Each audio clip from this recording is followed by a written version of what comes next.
Hey, what's the matter, you? Sorry, Stranger in a Strange Land. All right, today we're going to be doing a book discussion. It's A Stranger in a Strange Land by Robert Heinlein. 1961 was the release date. A masterclass in defamiliarization, using an alien perspective to reveal the absurdity of human reality. I haven't read much science fiction, but I really enjoyed this book, and I think there's a lot in it. And it won some awards, and there's good reason because it's very captivating. I can give you lots of good recommendations. And just so you know, one of the things that I noticed in terms of reading some of the masterpieces is so many times I've had just mind blowing experiences. I'm like, I'm just blown away by the concept. And you really will say to yourself, I never thought of that, because the really, really good, there's probably about 100 science fiction books that'll just blow your mind. Right. You know, this is a good one, but there's lots of others that you just walk away a different person, because you were brought into something that you never expected. Yeah, that's how I felt. I mean, I know when it captivates me so much that I'm listening to the audiobook constantly, and where the they're keeping you engaged by the characters. You actually care about what happens to them and the storyline, and it's so interesting. And then that they got me. Well, and just one other point, historically, this book is actually fairly important because it became a cultural phenomenon. The word grok entered the dictionary, entered the common vocabulary, and this was a widely quoted book. It was very influential in the 60s. Yeah. So this is just like an overview. The premise: this Valentine Michael Smith. He's the Martian, born on Mars and raised by Martians, returns to Earth. That is his birthright, but a foreign culture. The conflict. He is a tabula rasa, no ego or social conditioning, navigating a world addicted to power, possession, and conformity. The journey is from biological curiosity to a spiritual revolution who transforms humanity's understanding of self.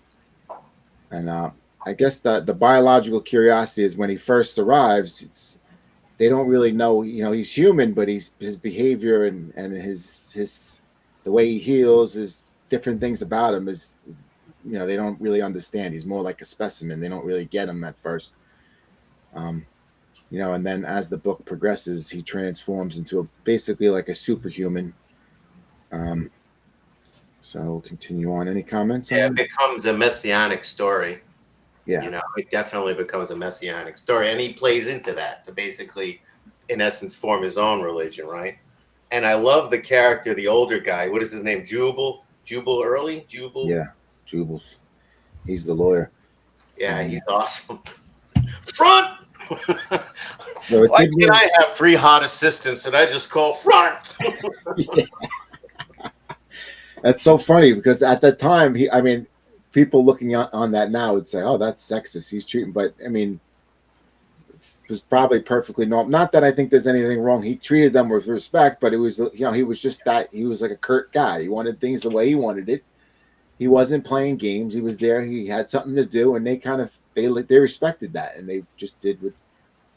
Well, and absolutely part of the messaging, and this is in lots of Heinlein's books, right, is that he would believe that we are immature sexually and that we are repressed sexually, and he was having none of that, you know.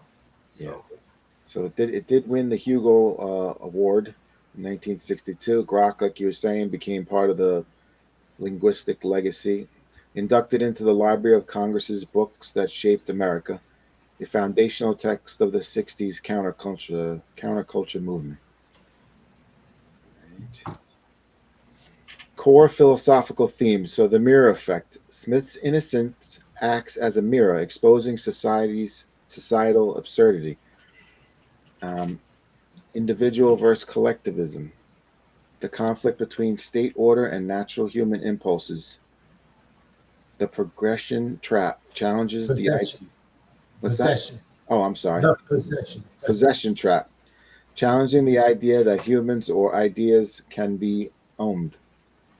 Defining human, exploring if humanity is a biological state or a learned behavior.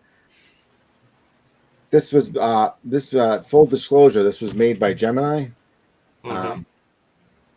because I had read it a few weeks ago and I needed to refresh. So this is some of it as I was questioning it. It's interesting because when you ask AI, like I said, the points, the things that I remembered and what I thought, what it was about, and it came back with some very interesting. I like the perspective of how it notices patterns. Obviously, right? It's noticing these things and it points it out to you. And I thought it had a very interesting perspective. And remember, it's going to replay, you know, common themes that it picked up from all the best, news groups and discussions and all that kind of stuff. You know what I'm saying? Because obviously there's lots of discussions on the internet about the book and what it means and all that kind of stuff. I think I found it interesting in the beginning. He's, he somehow the Martians taught him how he sensed the wrongness in things or the wrongness in people. It was very simple. He can make things just disappear with his mind. He had and telepathy and telecommunication, or however, what's that called again, where you can talk in the mind. I mean, he can talk I to think people. it is telepathy. Okay, and then when you move stuff, it's telekinesis. So he could, Right. Yeah, telekinesis. um, you know, and Jubal's really takes him under his wing and teaches him some basics about life and how some morality. Right. It's very interesting. But The individual, he feels almost everything as a collective, right? It's more like that's how he views the world, as we're all part of the same oneness. The possession thing, you can see as he gets money and power and stuff, he doesn't really care much about it. They sort of just leave the money around in the change jar or whatever, and people come and go and take the money and yeah. This is a book you can read also multiple times. Like I'll probably have to reread it. I mean, I think the basic plot. Are you going to go through the basic plot points? Yeah. That's they'll have some of that. Well, do you have like what the social absurdities are? Do you go through that where he acts as a mirror exposing the societal absurdity? Yeah, they bring there's some bullet points in that sort of, and that mostly revolves around sexual, norms and religious sort of norms. Interesting. Social technology. This is something they bring up a lot. The sharing of water is a life-giving act in Martian society. It signifies the end of strangeness and grokking to fully empathize and merge with another's existence. It is the core of Thou art God theology. In the beginning, they're becoming brothers or water brothers. They're sharing water, and I guess in Mars, there's really not a lot of water, so it's really like a sign that you're become one with the person, or you're a part of a family. Right. And that's kind of like almost like the Freeman kind of thing in Dune, right? Where water is precious, water is life, right? So if you're willing to share water, that's like being willing to give your life for somebody. And even when they die, I guess they turn it into food and they eat the people. Apparently, that was coming up in the book a few times.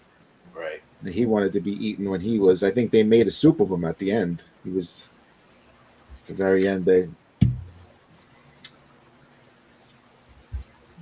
So he has powers, but he dies like a mortal. Yeah, I mean, he knows he's gonna get killed. The crowd at the end. We'll get into that a little bit, but I think he knew that was part of his transformation into something higher. I think he does. He does. He willingly becomes the martyr. Yeah. Right. The catalyst travels. This is interesting because when he leaves Jubal's home, he starts to go off with Jill, and they become like part of like a circus thing where they're doing magic acts and stuff. And this is what they say the missionary phase. Michael's time at the carnival is a vital education in human psychology. He uses stage magic to hide his genuine reality altering powers. He's doing levitation with her, and the irony, humans are often more interested in being entertained by the supernatural than they are in actual spiritual evolution. I have just a side note story there. They had criminals going up to get executed during like this era. I think it was like the 1600s, where they had the guillotine, and uh, the first guy went up there and got his head chopped up, and people were just puking and like like sad and like covering their eyes. And the second guy went up there and chopped his head off, and they were like, not that many people got crying. They weren't that upset. The third guy got his head chopped off, and the guy who chopped his head off grabbed his head, and he actually like fumbled it and almost dropped it. And they laughed and called him, "Oh, you bumbler! Or you bumbling idiot!" Within about an hour and a half, it went from, you know, detestable, gross, how could we be so inhuman, to some people joking about it after the third killing.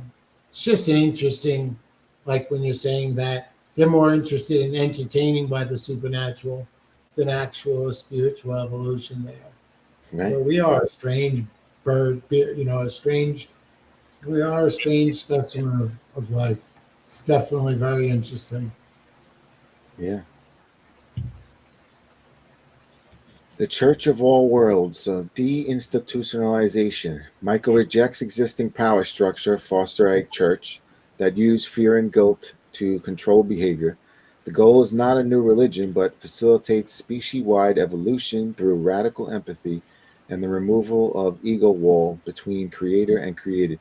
I guess this is when he's sort of creating his own religion. At first, he goes and visits their church. Yep. And sees he gets invited there by the head cheese, and they talk to him, and they don't really go into too much of what happened. And it's kind of behind closed doors. Maybe they're trying to get him to join and be like their leader or something. They don't really get into that much, but he doesn't do it, and he goes off and creates his own group of people where he's teaching them Martian, and they're becoming supernatural, and they're becoming their own little clan of, I don't know what you would call them. Their own. I think they were transcribing his beliefs and stuff, right? Weren't they doing a lot of that? Yeah.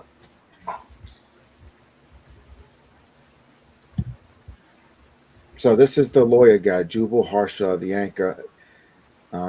It's interesting how much it made me think immediately how important it is to have wise counsel and to have like an advocate like that, because in the beginning he's so vulnerable, and this guy basically saves him completely. Like, he takes him in front of that, makes him put up the Martian flag, and because he's technically the owner of Martian. Based on the law, he basically owns Mars, or has full rights to it. He's like the sovereign king of it, and he has all this money because his parents developed the spaceship, the Lyle drive, that so he's basically as rich as he can be, and he's very powerful. He's like a dignitary from this other thing.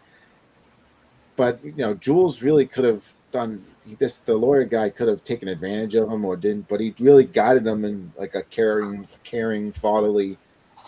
So he is like the archetype of the caring father, or the wise old man who protects the Jungian archetype, protects the divine child.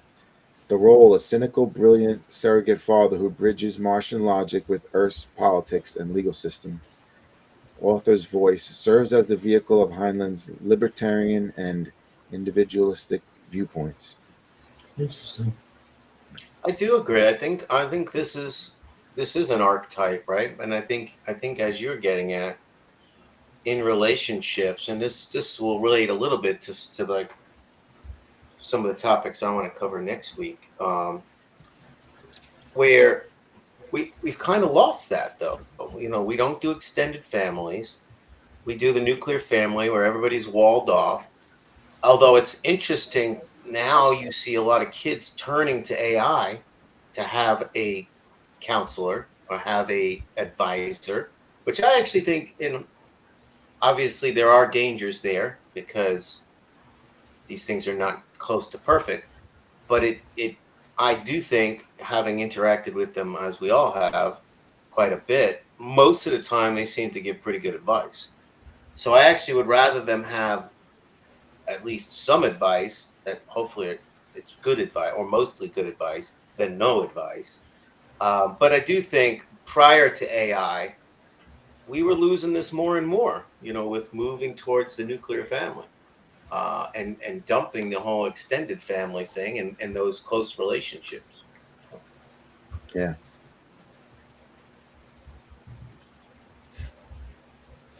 I sort of wanted the slide to be more about. I didn't want to just go over the storyline as much because I don't know. I kind of was just going to discuss the different people and discuss like this Jillian Boardman. She's the nurse, so Right. she's the one who basically she risks her life to get the Martian out of from the military and sneak him to the lawyer's compound, I guess you would call it.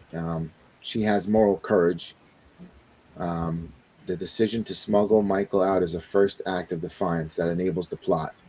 The takeaway: morality is defined by taking personal responsibility for another living being, not following orders. Her journey transforms from a system-bound nurse to a revolutionary spiritual leader. She becomes like one of the head people after I don't know if she marries him, sort of.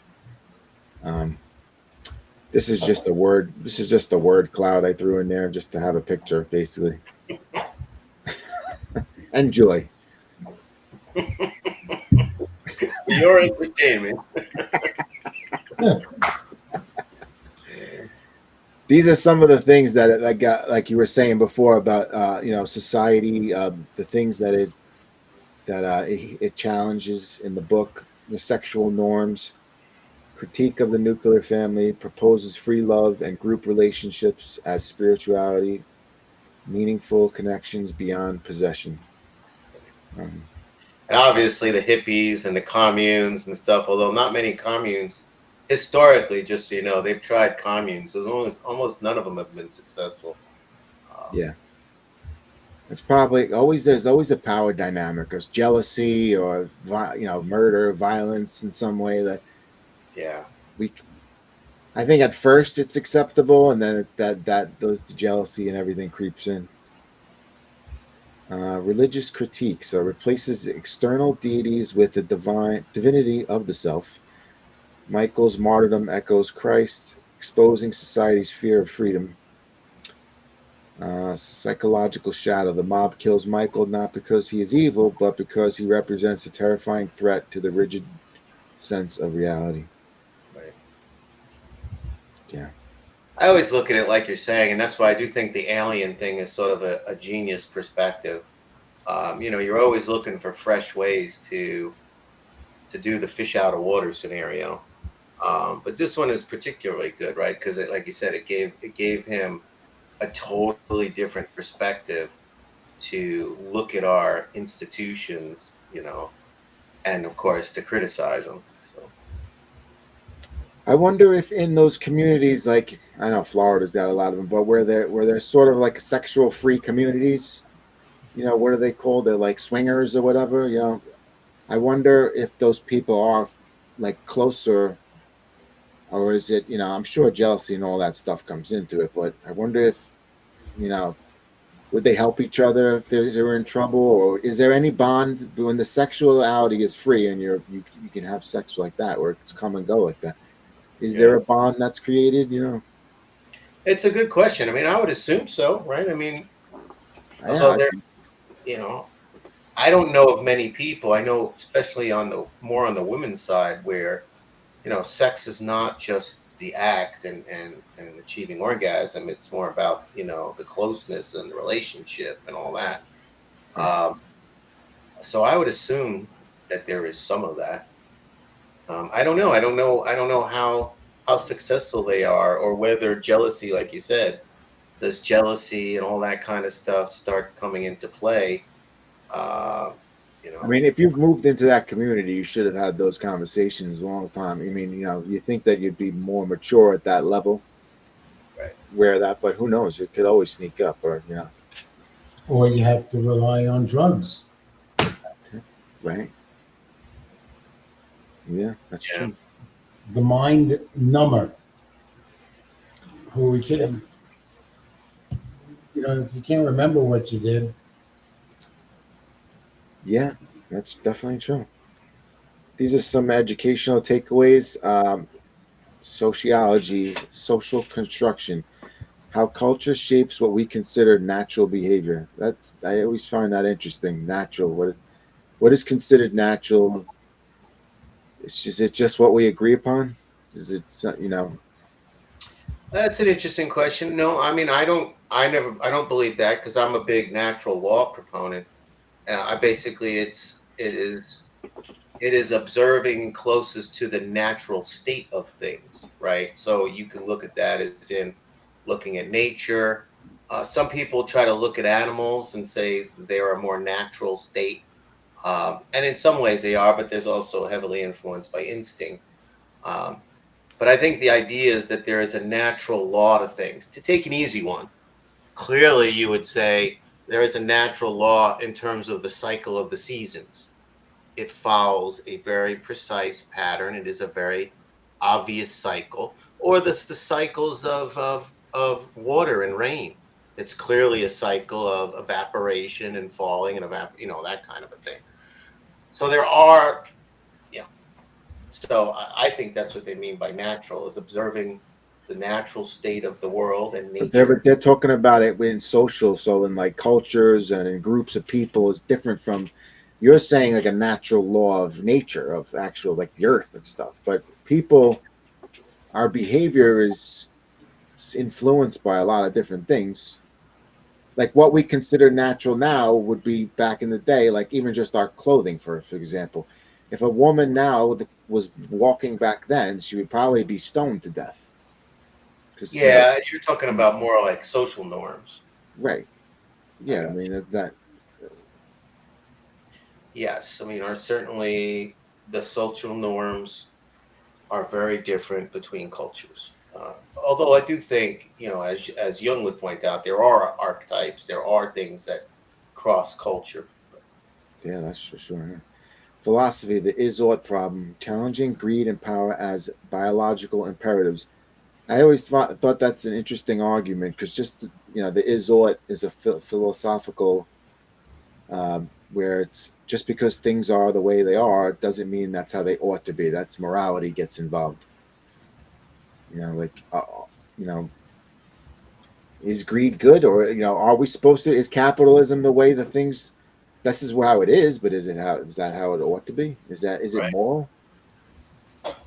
Yeah, I agree with that fully. I think there's another sort of corollary to that, which just because you can do something doesn't mean you should do something. Right. Linguistics, the power of grokking changes the understander through deep empathy. Have you practiced the empathy? Just ever like try and put your thoughts like how someone else is feeling like in a deep way? I suck at it. I have concluded I suck at empathy. I mean, I think I've gotten a little bit better, mostly with Lynn. She's been my main empathy tutor, but I'm still much more logical and reason. And I think very early on, I read a book that resonated with me called "Face Your Feelings" by Bert Gezi, and he was basically critical of feelings. That feelings are fickle, feelings should be controlled, or feelings should not be a reliable guide for your life. So that is much more the way I view the world. I believe it's been one of the biggest transformations in my life by trying to put myself in other people's shoes. I think that I've never experienced grief, and I believe that with the loss of John, it was the first real understanding of how other people, like Teresa, when she lost her son and what she was going through.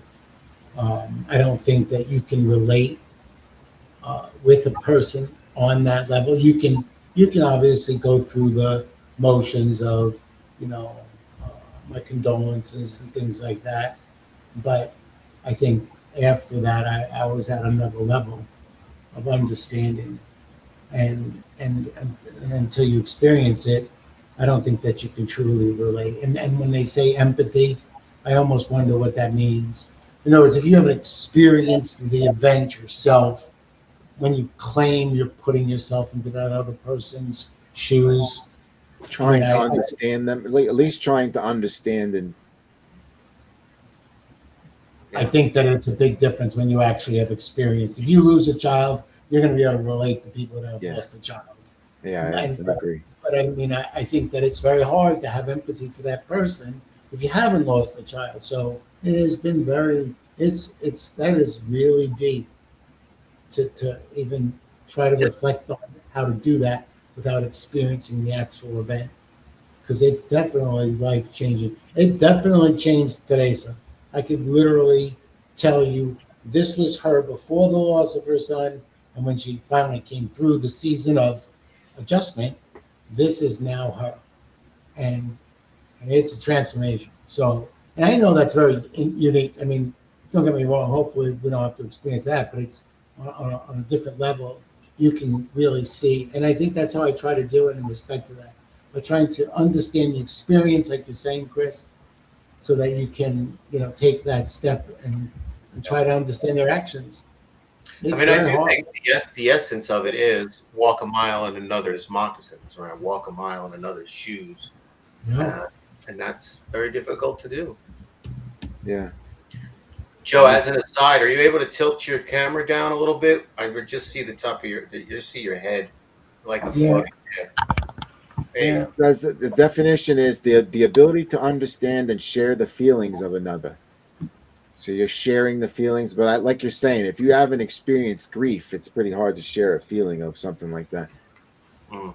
Yep, and I felt it was disingenuous, but I mean, it's the best we can do. So, I mean, I didn't know it was disingenuous when you were like trying to comfort a person who lost a child because it didn't mean the same because you hadn't that close of a relationship. So, Like I the mean, I classic thoughts and prayers, some people really don't love like. to throw around as if, yeah, you're in my prayers, Right. Yeah.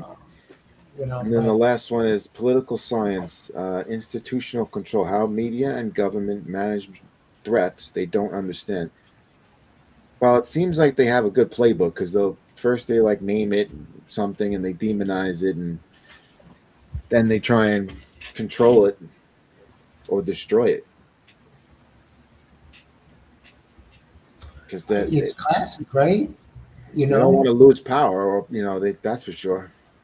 No, but I mean, think about it. If a 9 foot, 10 foot, 12 foot giant comes into the picture, your first assumption is it's going to hurt me and let's kill it. I mean, it's not, let's make friends with it and see if it's going to not squish me.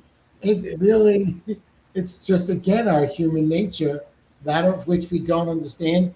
First off, keep it, isolate, control, figure out if it's deadly, harmful. I mean, it's really something else. Mm. I know I went off a little there because the media could, a perceived threat. I mean, right? Right. I mean, they tried to control. Remember when I can't. It was like I remember trying to sneak into Kenneth Avenue. I mean, I can't. What's the main road in our town? Stanton. And there was one movie theater, and they had an R-rated movie, and I was trying to sneak in Talking to about see. Grand Avenue. Yeah, Grand Avenue, and I was trying to sneak in to see a movie, and it was rated R. We weren't even allowed to get into those movies because they were so strict, and it was like seeing a booby, just a booby on TV on the screen was like, Yeah. I mean, it was like unheard of. They definitely made that like it was just socially wrong. You did not do that. Yeah. Uh, anyway, I find that interesting. He did not know what love was, and it frightened him. So this just is something to discuss about. If you had the power to strip away one social norm you were raised with, which one would you drop, and how would it change your definition of love? Interesting. Um, hmm, that's interesting. I don't know. I mean, social norm. What's the context of this one? Is this from the book? Yeah, he did not know what love was, and it frightened him. I think that's from that was what the Martian was thinking, because he couldn't really fully understand humanity. He didn't understand really what it meant. You know, he was with the women and he would connect to them, and he felt as one with all the community. But I don't think he knew exactly. He was trying to figure out people the whole time. Yeah, no, I get that. Um, Social norm that I don't know that you were raised with. I don't really know what I would pick. You know, a lot. I think a lot of society is very rigid in how we're supposed to behave. Like even schools or something. Like we do schools based on how, like, the military, if my understanding is correct, like the whole way that you sit in class and you're supposed to sit straight and pay attention and we're all in a line and we're all there. I think that was passed down from like some like Persian country or something, like before World War I, where they thought this was the way they should train people, just like the military. they call it like the factory system. Um, there's another really difficult insight relating to that, is that that's a lot easier for girls to do than boys in terms of sitting still and calmly listening to some lecture. It's more like a factory system. I almost think it is. I think there's been lots of educators who have written about how that's a failure, because that's not the way most people learn the best, unfortunately.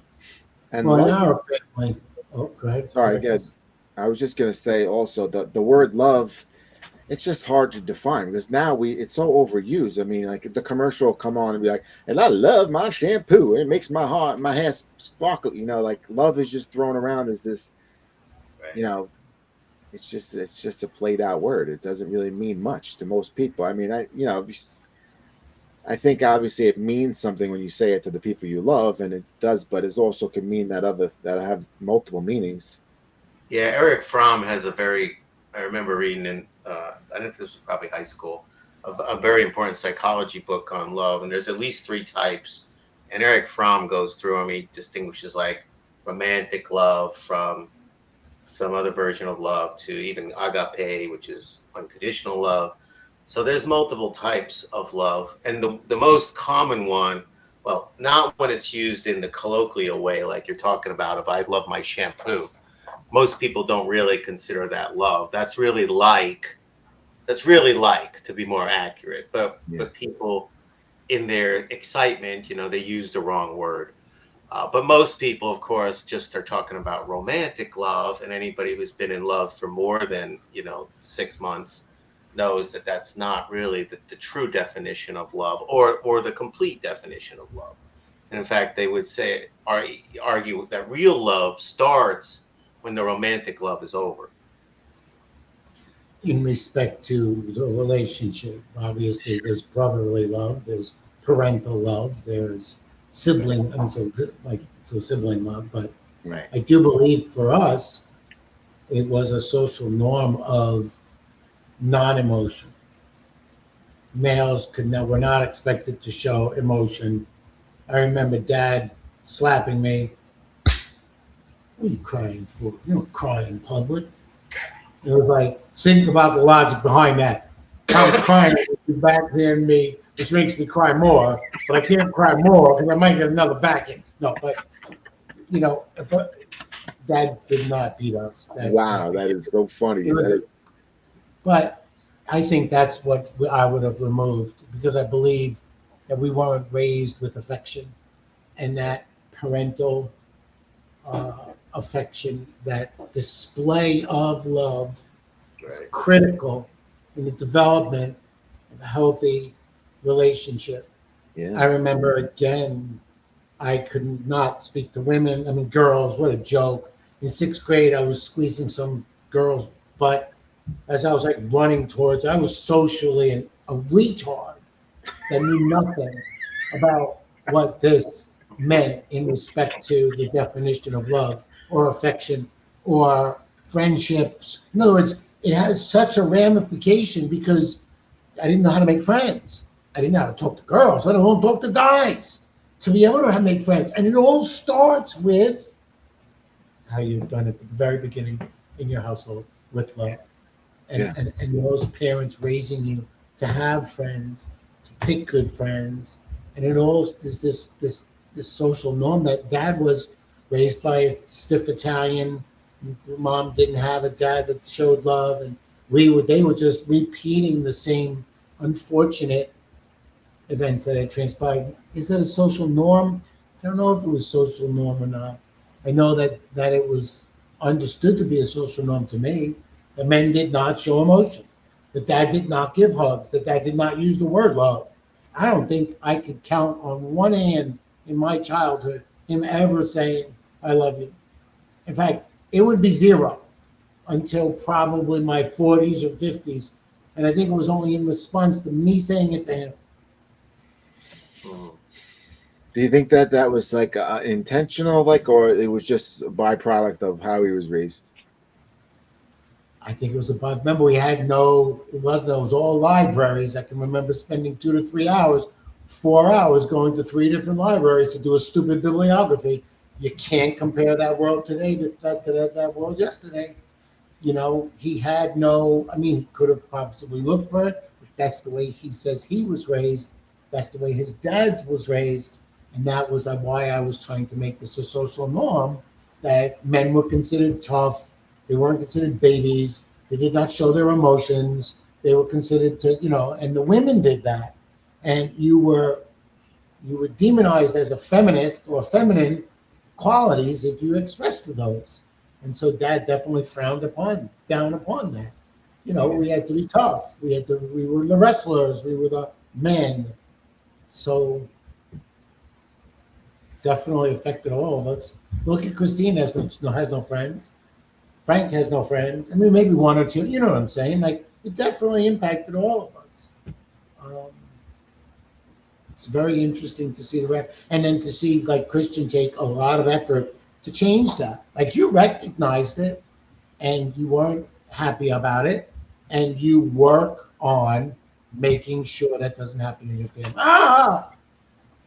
This is just these are just two images I wanted to bring up that were from the book when he's talking about, and the Martian buys them. I mean, he could buy anything because he has all the money in the world. But Jubals is the lawyer guy, his father figure. He gets him these because these meant something to him, and I just wanted to add them because I thought they were very interesting. They're by this guy Rodin, who was a famous.